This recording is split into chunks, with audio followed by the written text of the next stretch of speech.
దళిత క్రైస్తవులకి రిజర్వేషన్ ఇవ్వకోకుండా చూస్తున్నారు.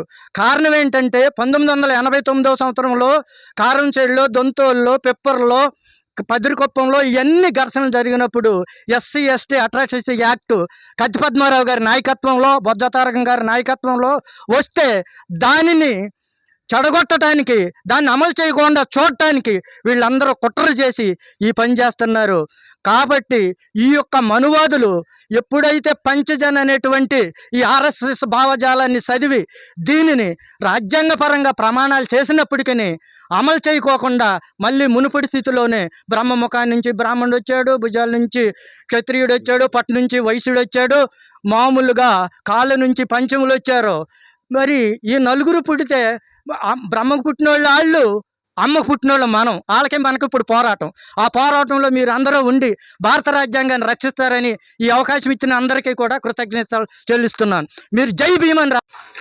నా పేరు ఆవుల బసవయ్య, ఆంధ్రప్రదేశ్ రైతు సంఘం మండల కార్యదర్శి, కోడూరు. ఈరోజు అంబేద్కర్ 135వ జయంతి సందర్భంగా దింటిమెర గ్రామంలో ఈ అంబేద్కర్ని స్మరించుకుంటూ కార్యక్రమం నిర్వహిస్తున్నారు. ఆ సందర్భంగా అంబేద్కర్ ఆయన ఎన్నో కష్ట నష్టాలు పడి, బాధలు, ఎంతో పేద వర్గాల మీద, దళితుల మీద అనేక రకాలుగా దాడులు చేస్తూ అవమానపరుస్తుంటే, కనీసం తాగటానికి మంచినీళ్ళు కూడా లేనప్పుడు బావుల్లో కూడా కొంతమంది అగ్రవర్ణాలు తాకినిచ్చే పరిస్థితి లేరు. ఒక బడిలో దళితులు చదువుకునే అవకాశం లేదు. ఒక రామాలయంలో ఒక దళితులు వెళ్ళే అవకాశం లేదు. ఇటువంటి బాధలు ఎన్నో పడి చూసి ఆయన ఈ రాజ్యాంగాన్ని, కొన్ని హక్కుల్ని పేద వర్గాలకి కల్పించడం జరిగింది. రాజ్యాంగంలో ప్రధానంగా ఆ రాజ్యాంగ నిర్మాతని అంబేద్కర్ గారిని అందరం గౌరవించాలి. అప్పుడే ఆయనకు నిజమైన నివాళి అర్పించడం అవుతుంది. కానీ ఈ దేశంలో కులాలు, మతాలు పుట్టుకొచ్చే వాళ్ళ ఆయన రాసిన రాజ్యాంగాన్నే తూట్లు పొడవాలని చెప్పి అనేక రాజకీయ పార్టీలు ఇవాళ ప్రయత్నం చేస్తున్నారు. ఆయన విగ్రహాలు పెడుతున్నారు, అసెంబ్లీలో పెడుతున్నారు విగ్రహాన్ని, పార్లమెంట్లో పెడుతున్నారు విగ్రహాన్ని. కానీ ఆయన రాసిన రాజ్యాంగాన్ని మాత్రం ఎవడో గౌరవిస్తలా. ఏ రాజకీయ పెట్టుబడిదారు పార్టీ నాయకులు ఎవడో గౌరవిస్తలా. ఆయన కొన్ని రిజర్వేషన్లు కల్పించాడు. ఇవాళ రిజర్వేషన్లు ఎక్కడ ఉంటాయి? ప్రభుత్వ రంగ సంస్థలు ప్రభుత్వ స్వాధీనంలో ఉంటే ఆ రిజర్వేషన్లు అమలవుతాయి. ఇవాళ మొత్తం రాష్ట్ర ప్రభుత్వాలు కానీ, కేంద్ర ప్రభుత్వం కానీ మొత్తం ప్రభుత్వ రంగ సంస్థలనే ప్రైవేటు పరం చేస్తున్నారు.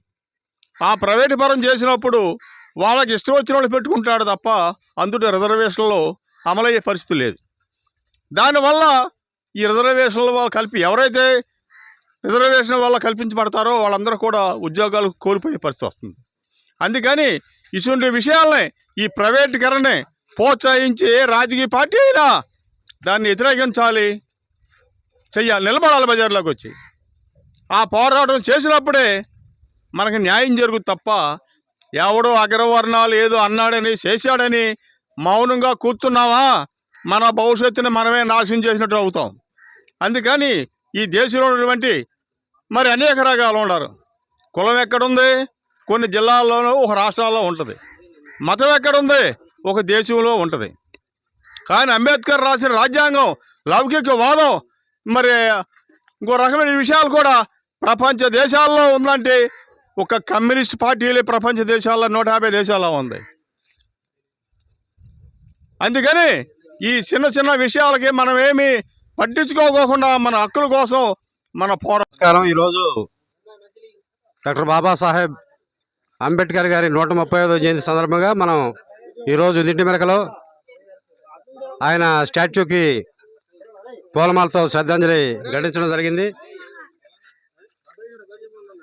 ఈరోజు డాక్టర్ బిఆర్ అంబేద్కర్ అంటే ఏదో ఒక రాజ్యాంగానికి పరిమితం చేసి, లేకపోతే ఒక కులానికి రిజర్వేషన్లు రాశాడని చెప్పి పరిమితం చేసి, ఈరోజు అతను దళిత నాయకుడు అని చెప్పి ఈరోజు సోకాల్డ్ అప్పర్ క్యాస్ట్ అంతా ఒక దుష్ప్రచారాన్ని చేస్తూ ఉన్నాయి.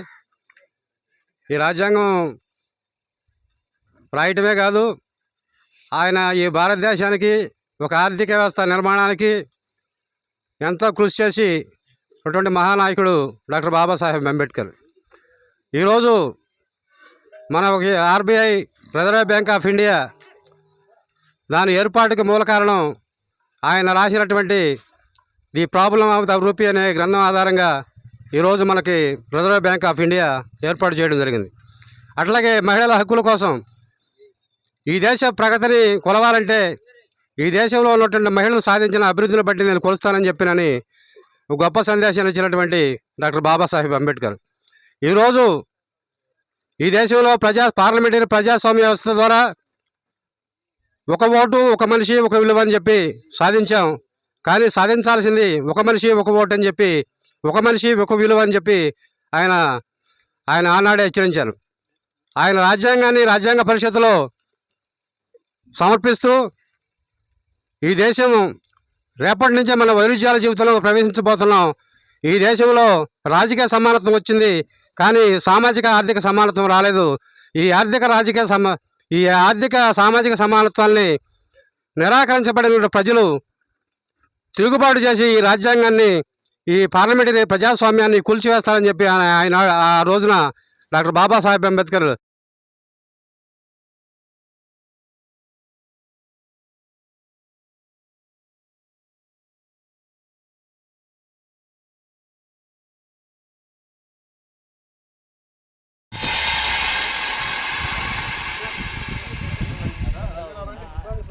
जोहार बी आर अंबेडकर, जोहार बी आर अंबेडकर।